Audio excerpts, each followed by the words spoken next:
Thank you, Meena. I'll be discussing IPCV and PFT.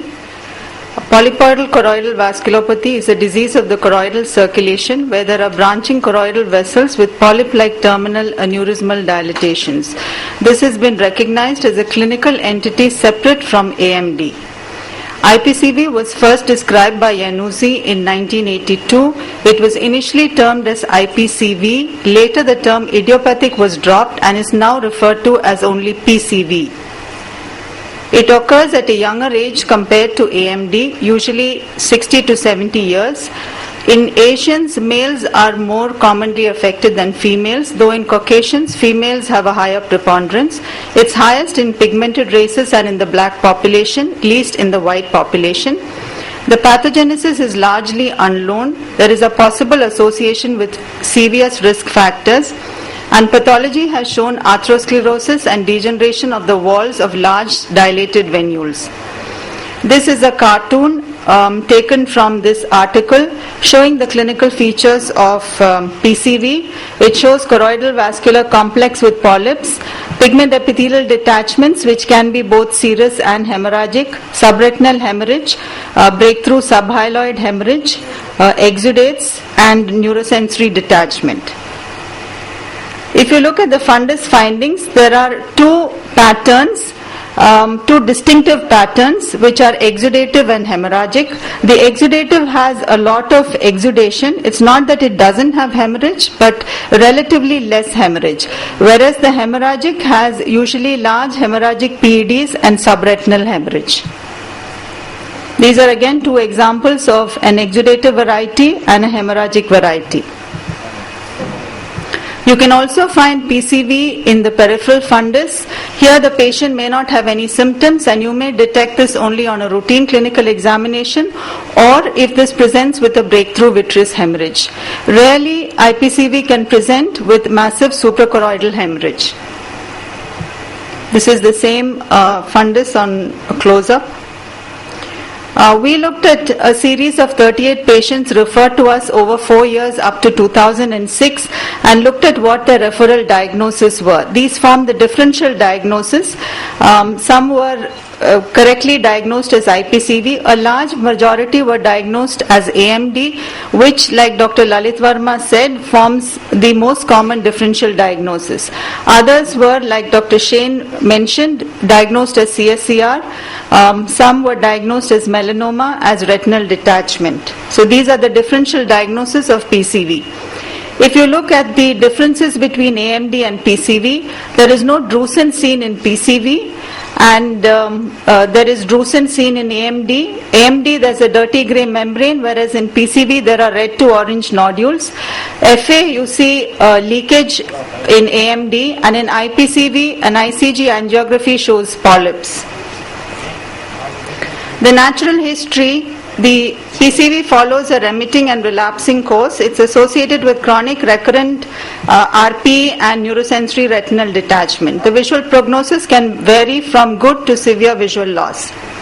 Januzzi studied the natural history, and in 4 out of 5 eyes the visual acuity was better than 20/50, and in this group of patients which Uama studied over 2 years, 50% had visual acuity better than 20/30. This is one of our patients followed over 3 years. In 2002 he presented with hemorrhagic PCV which had a breakthrough vitreous hemorrhage, underwent a vitrectomy, did not need any special treatment as the ICG did not reveal any active polyps, but over 3 years you find that in the other eye he's developed hemorrhagic detachments. The diagnosis of PCV is FA, ICG and OCT, and ICG is the gold standard in diagnosing PCV. The lesion on FA has the appearance of an occult or sometimes classic CNVM, and if you do just an FA, the PCV will be misdiagnosed as an AMD. So ICG angiography is essential to establish a definitive diagnosis of PCV. ICG shows a branching network under the RPE of various size channels. This is called the branching vascular network, and it has polypoidal structures connected to this branching vascular network. The Everest study, which is branch of the Summit trial, showed that the definition of a polyp is early subretinal focal hyperfluorescence along with one of the following criteria. Now the polyps can be macular in location, it can be peripapillary, extramacular, or it can be in multiple locations. These are ICG angiography showing the polyps. Now the polyps may be solitary, where it's one or two, or it may be multiple and arranged in a ring-like fashion, or it can be in clusters like a bunch of grapes pattern. The multiple pattern carries poorer prognosis. This is an FA and an ICG, and if you do an FA and ICG on the same patient, you find that only few of the polyps are seen on FA or maybe none at all, whereas the ICG will show up all the polyps. So ICG is mandatory before planning treatment for PCV. Oishi et al. Described what is called a fine vascular network at the border of the PCV lesion. I will describe the significance of this a little later. As opposed to this, there is something called the branching vascular network, which are coarse vessels which are seen through the PCV lesion, and the fine vascular network is seen at the periphery of the PCV lesion. On OCT, the typical polypoidal lesions are seen as steep dome-like elevations of high reflective RPE layers. They have a relatively steeper rise compared to the usual PEDs. Now this is also a hemorrhagic PED, but the typical IPCV has a steeper elevation. Treatment is laser, PDT, anti-VEGF, combination of PDT and anti-VEGF, and for eyes with breakthrough bleeding, vitrectomy. The aim of treatment is to treat the fine vascular network as well as the polyps. The laser is recommended only if the entire lesion can be treated, and laser is usually only of a short-term benefit or is an adjunct to PDT. Now the Summit clinical program had its trial in Asia called the Everest trial, which studied symptomatic macular PCVs. And they randomized them into three groups, that is the ranibizumab and PDT combination, PDT alone and ranibizumab alone. And what they found was the eyes with PDT, ranibizumab and PDT alone showed a higher rate of resolution of the polyps compared to ranibizumab alone. This is one of our patients who underwent PDT, and you can see resolution of the polyps following PDT. This is a patient treated with anti-VEGF injection and resolution following the injection. Now the role of BVN, and that's branching vascular network and fine vascular network, is they all need to be included in the PDT lesion size calculation. However, the branching vascular network persists in most cases even after PDT, but the fine vascular network will disappear, and the recurrence of fine vascular network after PDT is an early indicator of recurrence of the PCV lesion. So PCV is a well-defined clinical entity which masquerades as wet AMD. It has a chronic course with favorable visual outcome, and PDT with anti-VEGF is the current standard of care. I'll move on to PFT, which was first described by Gass in 1982. It's defined by, it has a whole lot of terminologies, and it is commonly now referred to as idiopathic macular telangiectasia. It's seen in middle age, affects both genders, and is associated with abnormal glucose metabolism or diabetes. Its exact pathogenesis is not known. Its differential diagnosis includes diabetic retinopathy, hypertensive retinopathy, venous occlusions, radiation retinopathy. It has several classifications. In the most common ones are the Gass-Blody and the Januzzi, and what is commonly followed now is the latest, which is the Januzzi's classification. This is the Gass-Blody classification. This is the Januzzi's classification, which talks about aneurysmal telangiectasia, which is visible telangiectasia, then perifoveal telangiectasia, which is again divided into non-proliferative and proliferative, and occlusive telangiectasia. Now, the type 2 Januzzi's is further divided into 5 stages. I will go through the stages with pictures.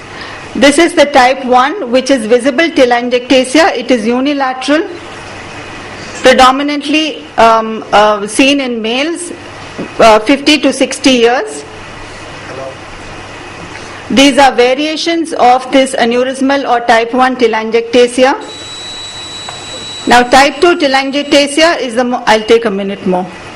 Type 2 telangiectasia is bilateral, affects both males and females, seen 50 to 60 years.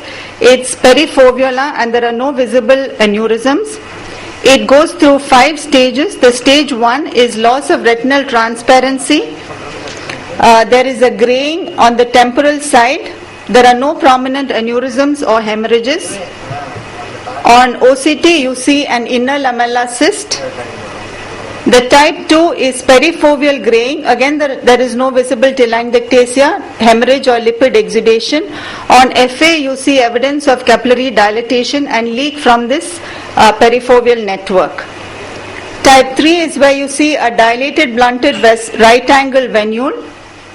And stage 4 is where you see hyperplastic RPE enveloping or seen around this right angle venule. And stage 5 is when you have SRNVM around the vicinity of this intraretinal pigment epithelial hyperplasia. This is the angiogram showing the leak from the PFT and the superimposed leak of the subretinal neovascularization. The causes of visual loss in PFT are foveolar cyst, foveal hypertrophy and SRNVM. These are OCT pictures showing foveal cyst. You could have single cyst or multiple cysts, and these coalesce, and then you have the foveal tissue collapses onto the RPE, leading to foveal atrophy, and this is pigment migration seen. Autofluorescence shows areas of increased autofluorescence where there is ISOS disruption, and areas of decreased autofluorescence where there is RP atrophy. Managements which have been tried include laser photocoagulation, PDT, intravitreal steroids and anti-VEGFs. It's a self-limiting disease and it does not need treatment except in the type 2 proliferative stage. And in the type 2 proliferative stage, the treatments that are recommended are PDT and intravitreal anti-VEGF. This was a natural history paper published by Shukla in the latest Retina journal, where he found that the incidence of SRNV in the eyes that in 104 patients that he followed was 14%, and 77% of eyes who had initial visual acuity more than 20/40 remained stable. So majority of the patients retained the visual acuity over 3 years. This MACTEL project is a multi-center study which is studying the pathogenesis, epidemiology and potential treatment, where 400 patients are being followed up annually. The results are not out yet. So in conclusion, although uncommon, macular telangiectasia's prevalence is probably higher than reported because in the early stages, probably because there are minimal fundus changes, it is missed. The condition remains stable over extended periods. Treatment options in the initial phases are limited and there is no effective treatment to prevent progression. Thank you.